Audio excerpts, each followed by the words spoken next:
Viewers break तो बाद तुहाडा स्वागत है जी डॉक्टर साहब। हुण असीं अपने सवाल जवाब दा सैशन शुरू करते हैं। अज 11 दसंबर 2013 27 मगर नानकशाही संमत 545 का दिन है। तो तुसीं साडे दर्शकां नाल सांझी करो अज दे दिन दी सिख हिस्टरी ते वर्ल्ड हिस्टरी।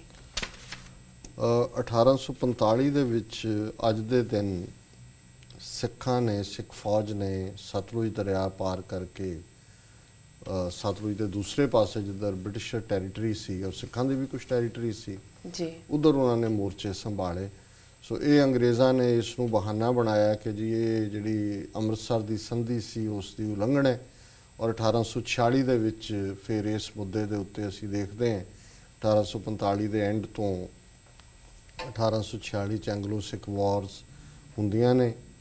ਉਸ ਦੇ ਵਿੱਚ ਛੋਟੀ ਛੋਟੀਆਂ ਲੜਾਈਆਂ, ਵਾਰ ਤਾਂ ਇੱਕੋ ਹੀ ਸੀ, ਲੜਾਈਆਂ ਉਹਦੀਆਂ ਅੱਡ ਅੱਡ, ਅਤੇ ਉਹਦਾ ਬਹਾਨਾ ਬਣਾ ਕੇ ਅੰਗਰੇਜ਼ ਸਤਲੁਜ ਦਰਿਆ ਪਾਰ ਕਰਕੇ ਫਿਰ ਲਾਹੌਰ ਦੇ ਉੱਤੇ ਆ ਕੇ ਬਹਿ ਜਾਂਦੇ ਨੇ। 1844 ਦੇ ਵਿੱਚ ਭੈਰੋਵਾਲ ਦੀ ਜਿਹੜੀ ਟ੍ਰੀਟੀ ਆ ਉਹ ਸਿੱਖਾਂ ਦੇ ਉੱਤੇ ਥੋਪੀ ਜਾਂਦੀ ਹੈ। ਸੋ ਇੱਕ ਲੰਬੀ ਡਿਸਕਸ਼ਨ ਹੈ ਕਿ ਕਿਵੇਂ ਅੰਗਰੇਜ਼ਾਂ ਨੇ ਸਿਸਟੇਮੈਟਿਕਲੀ ਖੁਦ ਅੰਮ੍ਰਿਤਸਰ ਦੀ ਟ੍ਰੀਟੀ ਨੂੰ ਵਾਇਲੇਟ ਕੀਤਾ, ਉਹਦੀ ਉਲੰਘਣਾ ਕੀਤੀ, ਪਰ ਇਹ ਖਾਤੇ ਸਿੱਖਾਂ ਦੇ ਪਾਇਆ ਕਿ ਜੀ ਸਿੱਖ ਫੌਜ ਨੇ ਦਰਿਆ ਪਾਰ ਕਰਕੇ ਸਾਡੀ ਟੈਰੀਟਰੀ 'ਤੇ ਹਮਲਾ ਕੀਤਾ। 1913 ਵਿੱਚ ਅੱਜ ਦੇ ਦਿਨ ਜਾਰਜ ਪੰਚਮ ਬਾਦਸ਼ਾਹ ਇੰਗਲੈਂਡ ਦਾ ਜਿਹੜਾ ਹੈ ਉਹ ਹਰਿਮੰਦਰ ਸਾਹਿਬ ਦੇ ਦਰਸ਼ਨਾਂ ਨੂੰ ਆਇਆ। ਔਰ ਇਹ ਬੜੀ ਵੱਡੀ ਗੱਲ ਸੀ ਉਹਨਾਂ ਜ਼ਮਾਨਿਆਂ 'ਚ। ਇਸ ਲਈ ਨਹੀਂ, ਜਦੋਂ ਅਸੀਂ ਅੱਜ ਦੇਖਦੇ ਹਾਂ ਵੀ ਅੱਜ ਅਸੀਂ ਕਿਵੇਂ ਰੁਲ ਰਹੇ ਹਾਂ ਹਿੰਦੁਸਤਾਨੀ ਕੈਦ ਦੇ ਵਿੱਚ, ਤੇ ਉਹਨਾਂ ਜ਼ਮਾਨਿਆਂ 'ਚ ਅੰਗਰੇਜ਼ ਸਿੱਖ ਦੀ ਵੈਲਿਊ ਨੂੰ ਭਾਵੇਂ ਰਾਜ ਉਹਨਾਂ ਨੇ ਧੋਖੇ ਨਾਲ ਹੀ ਸਾਡਾ ਖੋਇਆ ਜਿਵੇਂ ਅਸੀਂ ਜ਼ਿਕਰ ਕੀਤਾ, ਪਰ ਉਹਨਾਂ ਨੇ ਐਜ਼ ਏ ਸੋਲਜਰ ਫਿਰ ਜਿਵੇਂ ਸਿੱਖਾਂ ਨੂੰ ਵਰਤਿਆ ਉਸ ਨੂੰ, ਸੋ ਉਹ ਕਿਤੇ ਨਾ ਕਿਤੇ ਫੇਵਰ ਕਰਦੇ ਸੀ, ਉਹ ਚਾਹੁੰਦੇ ਸੀ ਕਿ ਵੀ ਸਿੱਖ ਖੁਸ਼ ਰਹਿਣ। ਸੋ ਜਾਰਜ ਪੰਚਮ ਦਾ ਉਸ ਜ਼ਮਾਨੇ 'ਚ ਹਰਿਮੰਦਰ ਸਾਹਿਬ ਦੇ ਦਰਸ਼ਨਾਂ ਨੂੰ ਆਉਣਾ, ਕਿਉਂਕਿ ਉਹ ਖੁਦ ਵੀ ਚਰਚ ਦਾ ਵੀ ਮੁਖੀ ਸੀ। ਜਿਹੜਾ ਇੰਗਲੈਂਡ ਦਾ ਰਾਜਾ ਜਾਂ ਰਾਣੀ ਹੁੰਦਾ ਹੈ ਉਹ ਸਿਰਫ ਬਾਦਸ਼ਾਹ ਹੀ ਨਹੀਂ ਹੈ ਇੰਗਲੈਂਡ ਦਾ, ਉਹ ਜਿਹੜਾ ਚਰਚ ਆਫ ਇੰਗਲੈਂਡ ਹੈ ਉਹਦਾ ਹੈਡ ਵੀ ਹੈ। ਸੋ ਕਿਸੇ ਪੋਪ ਦਾ ਉਸ ਪੀਰੀਅਡ 'ਚ ਆਉਣਾ ਅੱਜ ਤੋਂ 100 ਸਾਲ ਪਹਿਲੇ, ਇਹ ਇੱਕ ਬੜਾ ਵੱਡਾ ਆਨਰ ਸੀ ਜਿਹੜਾ ਉਹਨਾਂ ਨੇ ਸਿੱਖਾਂ ਦੇ ਉੱਤੇ ਆਪਣਾ ਵਿਸ਼ਵਾਸ ਜਤਾਇਆ ਸੀ। 1991 ਦੇ ਵਿੱਚ ਅੱਜ ਦੇ ਦਿਨ CSU ਚੀਕੋ ਯੂਨੀਵਰਸਿਟੀ 'ਚ ਉੱਥੋਂ ਦੇ ਵਿਦਿਆਰਥੀਆਂ ਨੇ ਖਾਲਿਸਤਾਨ ਦਾ ਝੰਡਾ ਜਿਹੜਾ ਯੂਨੀਵਰਸਿਟੀ 'ਚ ਲਹਿਰਾਇਆ। ਲਾਇਬ੍ਰੇਰੀ ਜਿੱਥੇ ਬਾਕੀ ਝੰਡੇ ਲੱਗੇ ਸੀ ਉੱਥੇ ਖਾਲਿਸਤਾਨ ਦਾ ਝੰਡਾ ਵੀ ਲਾਇਆ ਗਿਆ। ਹੁਣ ਪਤਾ ਨਹੀਂ ਹੈ ਕਿ ਨਹੀਂ। ਵਰਲਡ ਹਿਸਟਰੀ ਦੇ ਹਵਾਲੇ ਨਾਲ 1620 ਦੇ ਵਿੱਚ 103 ਮੇਫਲਾਵਰ ਪਿਲਗ੍ਰਿਮ ਜਿਹੜੇ ਨੇ ਉਹ ਪਲਾਈਮਾਊਥ ਦੇ ਵਿੱਚ ਆਏ, ਔਰ ਇਹ ਉਹਨਾਂ ਪਿਲਗ੍ਰਿਮਸ ਦੀ ਬਿਗਨਿੰਗ ਸੀ ਜਿਹਦਾ ਜਿਵੇਂ ਅਸੀਂ ਥੈਂਕਸਗਿਵਿੰਗ ਦਾ ਜ਼ਿਕਰ ਕੀਤਾ ਸੀ, ਜਿਹਦੇ 'ਚੋਂ ਨਿਕਲਿਆ। 1936 ਦੇ ਵਿੱਚ ਕਿੰਗ ਐਡਵਰਡ, ਇਹ ਇੰਗਲੈਂਡ ਦਾ ਬਾਦਸ਼ਾਹ ਸੀ, ਉਹਨੇ ਉਸ ਦਾ ਇੱਕ ਵਿਧਵਾ ਇਸਤਰੀ ਦੇ ਨਾਲ ਜਿਹੜਾ ਉਹ ਅਫੇਅਰ ਸੀ, ਅਤੇ ਜਦੋਂ ਉਹਦੇ ਨਾਲ ਉਹ ਵਿਆਹ ਕਰਨਾ ਚਾਹੁੰਦਾ ਸੀ, ਅਤੇ ਜਿਹੜਾ ਹੁਣ ਉਹਨਾਂ ਦਾ ਚਰਚ ਆਫ ਇੰਗਲੈਂਡ ਦਾ ਲਾਅ ਹੈ ਉਹਦੇ ਥੱਲੇ, ਕਿਉਂਕਿ ਚਰਚ ਦਾ ਵੀ ਮੁਖੀ ਹੁੰਦਾ ਉਹਦੇ ਨਾਲ ਵਿਆਹ ਨਹੀਂ ਕਰ ਸਕਦਾ ਸੀ, ਉਹ ਵਿਡੋ ਨਾਲ ਵਿਆਹ ਨਹੀਂ ਕਰ ਸਕਦਾ। ਅੱਜ ਵੀ ਇਹ ਕੰਡੀਸ਼ਨ ਹੈ। ਅਤੇ ਉਹਨੂੰ ਫਿਰ ਇਹ ਸ਼ਰਤ ਰੱਖੀ ਗਈ ਵੀ ਜਾਂ ਤੂੰ ਆਪਣੀ ਬਾਦਸ਼ਾਹਤ ਛੱਡ ਅਤੇ ਜਾਂ ਫਿਰ ਇਹ ਵਿਆਹ ਦਾ ਇਰਾਦਾ ਛੱਡ ਵਿਧਵਾ ਦੇ ਨਾਲ। ਤਾਂ ਉਹਨੇ ਬਾਦਸ਼ਾਹਤ ਛੱਡ ਦਿੱਤੀ ਸੀ। ਸੋ ਉਹਨਾਂ ਜ਼ਮਾਨਿਆਂ ਤੋਂ ਲੈ ਕੇ ਅੱਜ ਵੀ ਕਈਆਂ ਨੇ ਪੋਇਟਰੀ ਇਹਦੇ 'ਤੇ ਲਿਖੀ ਹੈ ਕਿ ਵੀ ਇਸ਼ਕ ਦਾ ਕੀ ਜਨੂਨ ਹੁੰਦਾ ਹੈ, ਕਿ ਉਹਦੇ ਲਈ ਉਹਨੇ ਬਾਦਸ਼ਾਹਤ ਨੂੰ ਲੱਤ ਮਾਰੀ। ਅਤੇ ਇਹ 1936 ਦੇ ਵਿੱਚ ਹੋਇਆ। 1946 ਦੇ ਵਿੱਚ ਯੂਨਾਈਟਿਡ ਨੇਸ਼ਨਸ ਚਿਲਡਰਨ ਫੰਡ, ਜਿਹਨੂੰ ਕਿ ਯੂਨੀਸੈਫ ਕਿਹਾ ਜਾਂਦਾ ਹੈ, ਇਹ ਐਸਟੈਬਲਿਸ਼ ਹੋਇਆ, ਔਰ ਇਹਨਾਂ ਨੇ ਇੰਨਾ ਅੱਛਾ ਕੰਮ ਕੀਤਾ ਹੈ ਕਿ 1965 ਦੇ ਵਿੱਚ ਇਹਨਾਂ ਨੂੰ ਨੋਬਲ ਪ੍ਰਾਈਜ਼ ਵੀ ਮਿਲਿਆ। 1979 ਦੇ ਵਿੱਚ ਜ਼ਿੰਬਾਬਵੇ ਉਹ ਆਜ਼ਾਦ ਹੋਇਆ ਬ੍ਰਿਟਨ ਤੋਂ। 1986 ਦੇ ਵਿੱਚ ਸਾਊਥ ਅਫਰੀਕਾ ਨੇ ਪ੍ਰੈਸ ਦੇ ਉੱਤੇ ਸੈਂਸਰਸ਼ਿਪ ਲਾਈ, ਜਦੋਂ ਕਿ ਨੈਲਸਨ ਮੰਡੇਲਾ ਅਜੇ ਜੇਲ੍ਹ ਦੇ ਵਿੱਚ 27 ਸਾਲ ਰਹੇ। 1997 ਦੇ ਵਿੱਚ ਸ਼ਿਨ ਫੇਨ ਪਾਰਟੀ, ਜਿਹੜੀ IRA ਦਾ ਪੋਲੀਟੀਕਲ ਵਿੰਗ ਸੀ, ਉਹਨਾਂ ਦਾ ਜਿਹੜਾ ਸਪੋਕਸਪਰਸਨ ਸੀ ਮੇਨ ਗੈਰੀ ਐਡਮਸ, ਉਹ ਇੰਗਲੈਂਡ ਦੇ ਪ੍ਰਾਈਮ ਮਿਨਿਸਟਰ ਟੋਨੀ ਬਲੇਅਰ ਨੂੰ ਮਿਲਿਆ। ਸੋ ਇਹ 76 ਸਾਲ ਬਾਅਦ ਪਹਿਲੀ ਵਾਰ ਸੀ ਕਿ ਆਇਰਿਸ਼ ਲੋਕਾਂ ਦੇ ਇਸ ਲੈਵਲ ਦੇ ਲੀਡਰ ਦੇ ਨਾਲ ਜਿਹੜਾ ਇਹਨਾਂ ਦਾ ਕੰਟੈਕਟ ਹੋਇਆ, ਕਿਉਂਕਿ ਇਹਨਾਂ ਨੇ ਤਾਂ ਆਪਣੇ ਆਪ IRA ਨੂੰ ਇੱਕ ਟੈਰਰਿਸਟ ਆਰਗੇਨਾਈਜੇਸ਼ਨ ਡਿਕਲੇਅਰ ਕੀਤਾ ਹੋਇਆ ਸੀ। 1998 ਦੇ ਵਿੱਚ ਅੱਜ ਦੇ ਦਿਨ ਪ੍ਰੈਜ਼ੀਡੈਂਟ ਕਲਿੰਟਨ ਦੇ ਖਿਲਾਫ ਹਾਊਸ ਦੇ ਵਿੱਚ ਇੰਪੀਚਮੈਂਟ, ਜਿਹਨੂੰ ਅਸੀਂ ਮਹਾ ਮੁਕੱਦਮਾ ਪੰਜਾਬੀ ਦੀ ਲਿਖਦੇ ਨੇ, ਇੰਪੀਚਮੈਂਟ ਸ਼ੁਰੂ ਹੋਈ। ਔਰ ਇਹਦਾ ਕਾਰਨ ਮੋਨਿਕਾ ਲੈਵਿੰਸਕੀ ਦੇ ਨਾਲ ਕਲਿੰਟਨ ਦਾ ਜਿਹੜਾ ਸਬੰਧ ਸੀ ਉਸ ਨੂੰ ਲੈ ਕੇ ਇਹ ਇੰਪੀਚਮੈਂਟ ਪ੍ਰੋਸੈਸ ਸ਼ੁਰੂ ਹੋਈ। ਹਾਲਾਂਕਿ ਹਾਊਸ ਨੇ ਉਹਨੂੰ ਇੰਪੀਚ ਕਰ ਦਿੱਤਾ ਹੈ। ਸੈਨੇਟ ਦੇ ਵਿੱਚ ਉਹਨੂੰ ਜਿੰਨੀਆਂ ਵੋਟਾਂ ਚਾਹੀਦੀਆਂ ਹੁੰਦੀਆਂ ਨੇ ਉਹ ਨਹੀਂ ਹੋ ਸਕਿਆ, ਇਸ ਲਈ ਉਹ ਪ੍ਰੈਜ਼ੀਡੈਂਸੀ 'ਚ ਤਾਂ ਰਿਹਾ ਜੀ ਪਰ ਇਹਨੂੰ ਅਮਰੀਕਨ ਕਹਿੰਦੇ ਨੇ ਲੇਮ ਡਕ ਪ੍ਰੈਜ਼ੀਡੈਂਟ। ਜਿਵੇਂ ਬਤਖ ਦੀ ਇੱਕ ਲੱਤ ਟੁੱਟ ਜਾਏ ਤਾਂ ਕਿਸੇ ਜੋਗੀ ਨਹੀਂ ਰਹਿੰਦੀ, ਸੋ ਲੇਮ ਡਕ ਪ੍ਰੈਜ਼ੀਡੈਂਟ ਬਣ ਗਿਆ। ਇਹ ਅੱਜ ਦਾ ਵਰਲਡ ਇਤਿਹਾਸ ਦਾ ਹਵਾਲੇ। ਜੀ ਜੀ ਡਾਕਟਰ ਸਾਹਿਬ ਤੁਹਾਡਾ ਬਹੁਤ ਬਹੁਤ ਧੰਨਵਾਦ। ਸਾਡਾ ਅੱਜ ਦਾ ਪਹਿਲਾ ਸਵਾਲ ਹੈ, ਟਾਈਮ ਪੱਤਰਿਕਾ ਨੇ ਪੋਪ ਫ੍ਰਾਂਸਿਸ ਨੂੰ ਪਰਸਨ ਆਫ ਈਅਰ ਚੁਣਿਆ ਹੈ, ਇਸ ਬਾਰੇ ਤੁਹਾਡਾ ਕੀ ਕਹਿਣਾ ਹੈ? ਦੇਖੋ, ਪੋਪ ਫ੍ਰਾਂਸਿਸ ਦਾ ਸੰਬੰਧ ਸਾਊਥ ਅਮਰੀਕਾ ਨਾਲ ਹੈ। ਪਹਿਲੀ ਵਾਰ ਕੋਈ ਪੋਪ ਯੂਰਪ ਚੋਂ ਬਾਹਰ ਨਿਕਲ ਕੇ ਆਇਆ ਜੀ, ਔਰ ਇਹ ਕਾਫੀ ਇਹਨਾਂ ਦਾ ਇੱਕ ਪ੍ਰੋਸੈਸ ਲੰਬੇ ਚਿਰ ਤੋਂ ਚੱਲ ਰਿਹਾ ਸੀ। ਪਰਸਨ ਆਫ ਦਾ ਈਅਰ ਦਾ ਮਤਲਬ ਹੁੰਦਾ ਵੀ ਕਿਹੜਾ ਸਾਲ ਦੀ ਅਹਿਮ ਖਬਰਾਂ 'ਚ ਕਿਹਨੂੰ ਅਸੀਂ ਜਿਹੜੀ ਹੈ ਉਹ ਪ੍ਰਾਇਰਟੀ ਦਿੰਦੇ ਹਾਂ। ਔਰ ਜਿਹੜਾ ਨੰਬਰ 2 ਬੰਦਾ ਆਇਆ ਇਹ ਸਾਰੀ ਲਿਸਟ ਦੇ ਵਿੱਚੋਂ ਮਿਸਟਰ ਸਨੋਡਨ, ਉਹੀ CIA ਦਾ ਕੰਟਰੈਕਟਰ ਜਿਹੜਾ ਇਸ ਵੇਲੇ ਰਸ਼ੀਆ ਬੈਠਾ ਅਸਾਈਲਮ ਲੈ ਕੇ, ਤੇ ਜਿਹੜਾ ਪੂਰੇ ਡਾਕੂਮੈਂਟ ਬਾਹਰ ਕੱਢ ਰਿਹਾ ਵੀ ਕਿਵੇਂ ਅਮਰੀਕਨ CIA ਔਰ ਇਹਨਾਂ ਦੀਆਂ ਏਜੰਸੀਆਂ ਨੇ ਕੀ ਕੀਤਾ ਹੋਇਆ ਜੀ। ਬੜੀ ਵੱਡੀ ਐਮਬੈਰਸਮੈਂਟ ਹੈ। ਬਟ ਅਸੀਂ ਵੀ ਸਮਝਦੇ ਹਾਂ ਵੀ ਪੋਪ ਫ੍ਰਾਂਸਿਸ ਜਿਹਨੇ ਸਾਊਥ ਅਮਰੀਕਨ ਰਿਪਰੈਜ਼ੈਂਟੇਸ਼ਨ ਦੇ ਥੱਲੇ ਜਿਹੜਾ ਆਪਣੇ ਆਪ ਨੂੰ ਅੱਗੇ ਲਿਆਂਦਾ ਉਹ ਵੈਲ ਡਿਜ਼ਰਵ ਕਰਦਾ ਹੈ। ਹਾਲਾਂਕਿ ਦੁਨੀਆ ਭਰ ਦੇ ਸਾਡੇ ਹਿੰਦੂ ਭਰਾਵਾਂ ਦਾ ਜ਼ੋਰ ਲੱਗਾ ਹੋਇਆ ਸੀ ਕਿ ਨਰਿੰਦਰ ਮੋਦੀ ਨੂੰ ਪਰਸਨ ਆਫ ਦਾ ਈਅਰ ਲਿਆਂਦਾ ਜਾਏ, ਸੋ ਬੜੀਆਂ ਵੋਟਾਂ ਪਾ ਰਹੇ ਸੀ, ਉਹ ਪਹਿਲੀਆਂ ਲਿਸਟਾਂ ਦੇ ਵਿੱਚ ਆ ਵੀ ਰਿਹਾ ਸੀ ਕਿ ਜੀ ਫਲਾਣੇ 'ਚ ਹੈ, ਪਰ ਜਦੋਂ ਅਖੀਰਲੇ 10 ਤੱਕ ਪਹੁੰਚੇ ਉਦੋਂ ਤੱਕ ਉਹਨਾਂ ਦੀ ਫੂਕ ਨਿਕਲ ਗਈ ਸੀ ਜੀ। ਸੋ ਇਹ ਜਿਹੜੇ ਨੇ ਫ੍ਰਾਂਸਿਸ ਦਾ ਜਿਹੜਾ ਪਰਸਨ ਆਫ ਦਾ ਈਅਰ ਹੋਣਾ, ਅਸੀਂ ਸਮਝਦੇ ਹਾਂ ਵੀ ਇਟਸ ਏ ਪੋਜ਼ਿਟਿਵ ਥਿੰਗ। ਔਰ ਵਾਕਿਆ ਹੀ ਉਹ ਇੱਕ ਸਾਊਥ ਅਮਰੀਕਨ ਆਪਣੇ ਲੋਕਾਂ ਦੀ ਨੁਮਾਇੰਦਗੀ ਕਰਦਾ ਔਰ ਬਹੁਤ ਸਾਰੀਆਂ ਤਬਦੀਲੀਆਂ ਵੀ ਉਹ ਇਸ ਲਿਹਾਜ਼ ਨਾਲ ਲਿਆਏਗਾ ਜਿਹੜੀਆਂ ਯੂਰਪੀਅਨਸ ਨੂੰ ਸ਼ਾਇਦ ਸੂਟ ਨਹੀਂ ਕਰਦੀਆਂ, ਬਟ ਸਾਊਥ ਅਮਰੀਕਨਸ ਜਾਂ ਜਿਹੜੇ ਅਨਡਿਵੈਲਪਡ ਮੁਲਕ ਨੇ ਉਹਨਾਂ ਦੇ ਲਈ ਸੂਟੇਬਲ ਨੇ। ਜੀ, ਸਾਡਾ ਅਗਲਾ ਸਵਾਲ ਹੈ, ਦਿੱਲੀ ਵਿੱਚ ਈਸਾਈਆਂ ਤੇ ਲਾਠੀਚਾਰਜ, ਇਸ ਬਾਰੇ ਤੁਹਾਡੀ ਕੀ ਕਹਿਣਾ? ਦੇਖੋ, ਉਹਨਾਂ ਦੀ ਮਦਰ ਟੈਰੇਸਾ ਵਿਚਾਰੀ ਚਲੀ ਗਈ, ਉਹਨੂੰ ਨੋਬਲ ਪ੍ਰਾਈਜ਼ ਵੀ ਦਿੱਤਾ ਗਿਆ।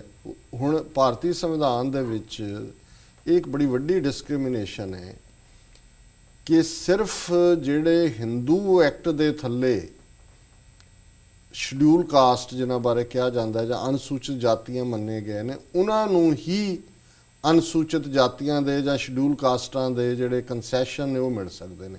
ਜਿਹੜੇ ਮੁਸਲਮਾਨ ਨੇ ਜਾਂ ਈਸਾਈ ਨੇ ਉਹਨਾਂ ਨੂੰ ਉਹ ਸਹੂਲਤਾਂ ਹਾਸਲ ਨਹੀਂ ਨੇ।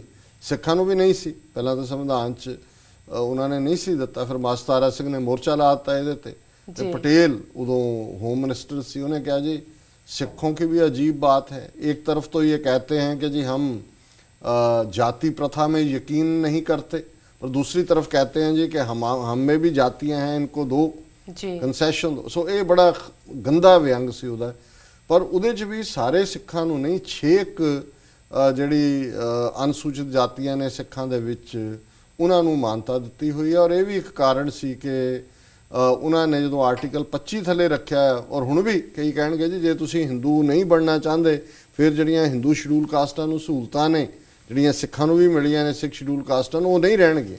ਸੋ ਇਸ ਕਿਸਮ ਦਾ ਇਹਨਾਂ ਨੇ ਫਸਾਇਆ ਕਿ ਵੀ ਉਧਰੋਂ ਜਿਹੜਾ ਹਿੰਦੂ ਵੀ ਬਣਾ ਦਿੱਤਾ, ਪਰ ਈਸਾਈ ਔਰ ਮੁਸਲਮਾਨ ਜਿਹੜੇ ਸ਼ਡਿਊਲ ਕਾਸਟ ਨੇ ਉਹਨਾਂ ਨੂੰ ਸਹੂਲਤਾਂ ਨਹੀਂ ਨੇ। ਸੋ ਇਸ ਮੰਗ ਨੂੰ ਲੈ ਕੇ ਹੀ ਦਿੱਲੀ 'ਚ ਜੰਤਰ ਮੰਤਰ ਰੋਡ ਦੇ ਉੱਤੇ ਹਜ਼ਾਰਾਂ ਦੀ ਗਿਣਤੀ ਦੇ ਵਿੱਚ ਈਸਾਈ, ਜਿਨ੍ਹਾਂ ਦੇ ਵਿੱਚ ਉਹਨਾਂ ਦੇ ਬਿਸ਼ਪ ਜਿਹੜੇ ਸਾਰੀਆਂ ਸਟੇਟਾਂ ਤੋਂ ਆਏ ਸੀ, ਉਹ ਜਦੋਂ ਅੱਗੇ ਵਧੇ ਪੀਸਫੁਲ ਸੀ, ਉਹਨਾਂ ਦੇ ਉੱਤੇ ਪੁਲਿਸ ਨੇ ਲਾਠੀ ਚਾਰਜ ਵੀ ਕੀਤਾ, ਪਾਣੀ ਦੀਆਂ ਬੌਛਾੜਾਂ ਵੀ ਮਾਰੀਆਂ, ਔਰ ਬਹੁਤ ਸਾਰੇ ਉਹਨਾਂ 'ਚੋਂ ਜ਼ਖਮੀ ਵੀ ਹੋਏ।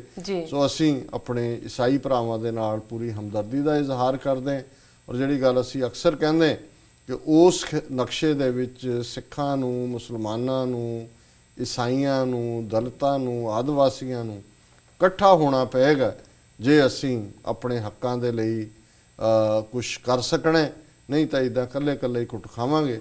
ਹੁਣ ਈਸਾਈ ਜਿਹੜੇ ਬਿਲਕੁਲ ਸ਼ਾਂਤਮਈ ਰਹਿਣ ਯਕੀਨ ਰੱਖਦੇ ਨੇ, ਉਹਨਾਂ ਦੀ ਹੱਕੀ ਮੰਗ ਹੈ ਤੇ ਉਹ ਮੰਗ ਮੰਗਣ ਲਈ ਪ੍ਰੋਟੈਸਟ ਕਰ ਰਹੇ ਨੇ ਪੀਸਫੁਲ, ਤੇ ਪੁਲਿਸ ਦੀਆਂ ਲਾਠੀਆਂ ਖਾ ਰਹੇ। ਜੀ ਜੀ ਬਿਲਕੁਲ ਡਾਕਟਰ ਸਾਹਿਬ। ਸਾਡਾ ਅਗਲਾ ਸਵਾਲ ਹੈ, ਪਟੇਲ ਦੇ ਬੁੱਤ ਲਈ ਸ਼੍ਰੀ ਹਰਮੰਦਰ ਸਾਹਿਬ ਤੋਂ ਲਿਆ ਪਵਿੱਤਰ ਅੰਮ੍ਰਿਤ ਤੇ ਮਿੱਟੀ, ਇਸ ਬਾਰੇ ਤੁਹਾਡਾ ਕੀ ਕਹਿਣਾ ਹੈ? ਹੁਣ ਉਸੇ ਪਟੇਲ ਦਾ ਜ਼ਿਕਰ ਕਰਕੇ ਹਟੇ, ਹੁਣ ਉਸ ਪਟੇਲ ਨੂੰ ਨਰਿੰਦਰ ਮੋਦੀ ਜਿਹੜਾ ਕਿ ਉਸੇ ਗੁਜਰਾਤ ਚੋਂ ਹੈ ਜਿੱਥੋਂ ਸ਼ਰਾਰਤੀ ਪਟੇਲ ਆਇਆ, ਜਿੱਥੋਂ ਗਾਂਧੀ ਆਇਆ, ਜਿੱਥੋਂ ਸਵਾਮੀ ਦਇਆਨੰਦ ਆਇਆ, ਜਿੱਥੋਂ ਇਹ ਹਿਟਲਰ ਦਾ ਮੇਕਿੰਗ ਨਰਿੰਦਰ ਮੋਦੀ ਆ ਰਹੇ ਜੀ।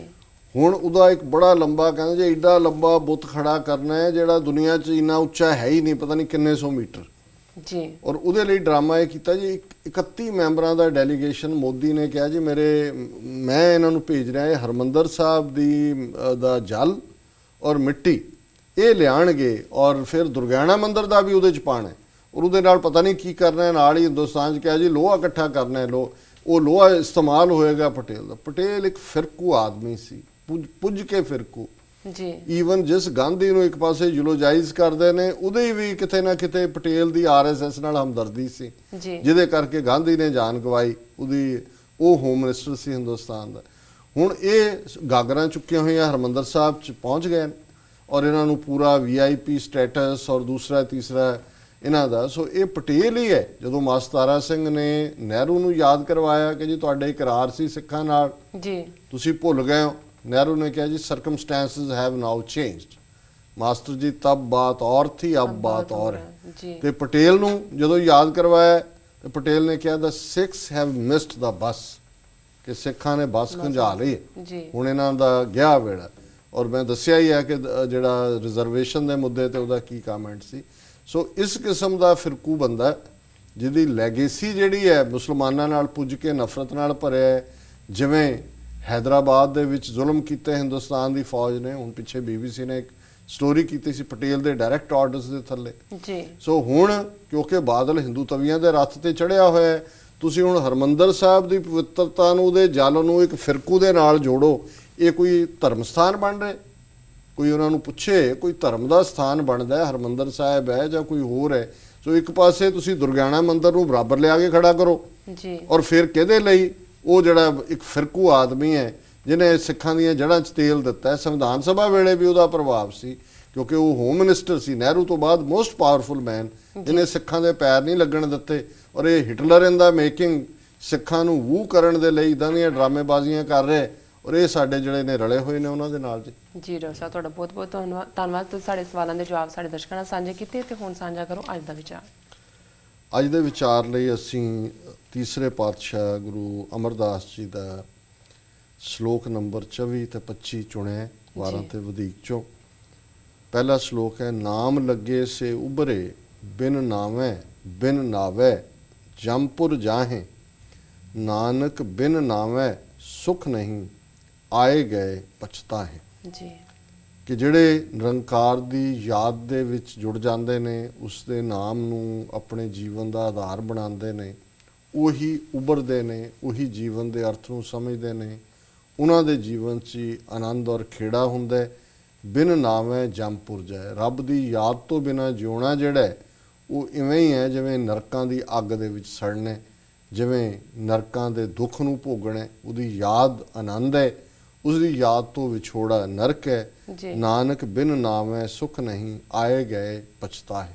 ਕਿ ਜੇ ਜੀਵਨ ਦੇ ਵਿੱਚ ਵਾਹਿਗੁਰੂ ਦਾ ਨਾਂ ਨਹੀਂ ਹੈ ਤੇ ਫਿਰ ਸੁੱਖ ਨਹੀਂ ਮਿਲੇਗਾ ਔਰ ਇਹ ਜੀਵਨ ਜਿਹੜਾ ਪਛਤਾਵੇ ਦੇ ਵਿੱਚ ਹੀ ਚਲਾ ਜਾਏਗਾ ਕਿ ਅਸੀਂ ਜੀਵਨ ਦੇ ਵਿੱਚ ਆ ਕੇ ਕੀ ਖੱਟਿਆ ਜੀ। ਤੇ ਅਗਲਾ ਸ਼ਲੋਕ ਹੈ ਚਿੰਤਾ ਧਾਵਤ ਰਹਿ ਗਏ ਤਾਂ ਮਨ ਭਇਆ ਆਨੰਦ ਗੁਰ ਪ੍ਰਸਾਦੀ ਬੁਝੀਐ ਸਾ ਧਨ ਸੁੱਤੀ ਨਿਚਿੰਦ ਜਿਨ ਕੋ ਪੂਰਬ ਲਿਖਿਆ ਤਿਨਾ ਭੇਟਿਆ ਗੁਰੂ ਗੋਬਿੰਦ ਨਾਨਕ ਸਹਿਜੇ ਮਿਲ ਰਹੇ ਹਰ ਪਾਇਆ ਪਰਮਾਨੰਦ।